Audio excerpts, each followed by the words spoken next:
পুরো মৌসুম বাজে কাটানোর পর শেষটায় গোল্ডেন চান্স, জিতলে শিরোপার শূন্য শোকেজ ভরে উঠবে।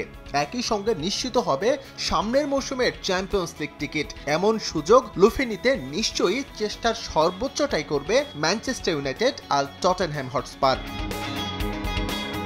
উয়েফার ইতিহাসে ইউরোপা লিগের এই ফাইনাল অবশ্য লেখা থাকবে ভিন্ন কালিতে, কারণ এবারই প্রথম লিগের দুটো লো র্যাঙ্কড দল মুখোমুখি শিরোপার লড়াইয়ে। ইপিএলে ম্যানচেস্টার ইউনাইটেডের অবস্থান 16 আর টটেনহ্যামের 17। ঠিক তার পরের অবস্থানে রেলিগেটেড হয়ে যাওয়া তিন দল। তাই দুই ফাইনালিস্ট বাহবা কুড়ানোর বদলে সমালোচনাতেই বিদ্ধ হচ্ছে বেশি।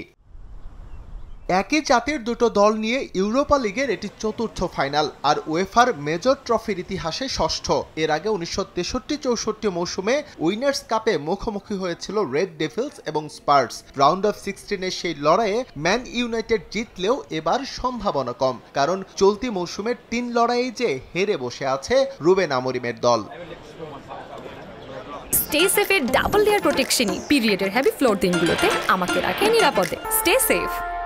একেবারে যাচ্ছে তাই ফর্ম সঙ্গী করে ইউরোপা লিগ ফাইনাল খেলবে দুই দল। ইপিএলে গেল মার্চে লেস্টার সিটিকে হারানো ম্যানচেস্টার ইউনাইটেড জয় বঞ্চিত শেষ 8 ম্যাচে, যার মধ্যে 6টিতেই হার।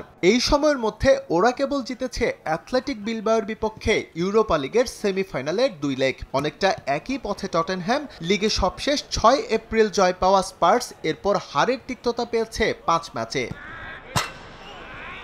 ফর্মহীনতায় ভুগলেও রাসমুস হয়ল্যান্ডকে ঘিরেই আক্রমণ সাজাচ্ছেন রুবেন আমোরিম। ম্যাথিস ডিলিটকে অনুশীলনে দেখা গেলেও শুরুর একাদশে থাকার সম্ভাবনা কম। এছাড়াও দিয়াগো দালত, লেনি ইয়োরো আর জিরক্সির অনুশীলন নিয়ে সবুজ সংকেত দিয়েছে ম্যান ইউ ওয়েবসাইট। অন্যদিকে দলের সেরা 3 মিডফিল্ডার ম্যাডিসন, কুলুসেভিস্কি আর লুকাস বার্গভালকে ছাড়াই মাঠে নামতে হবে টটেনহ্যামকে। তবে এই ম্যাচে ফিরছেন ক্রিস্টিয়ান রোমেরো, আর্মব্যান্ড হাতে থাকবেন সং হিউন মিন। এস এম ইকবাল, সময় সংবাদ।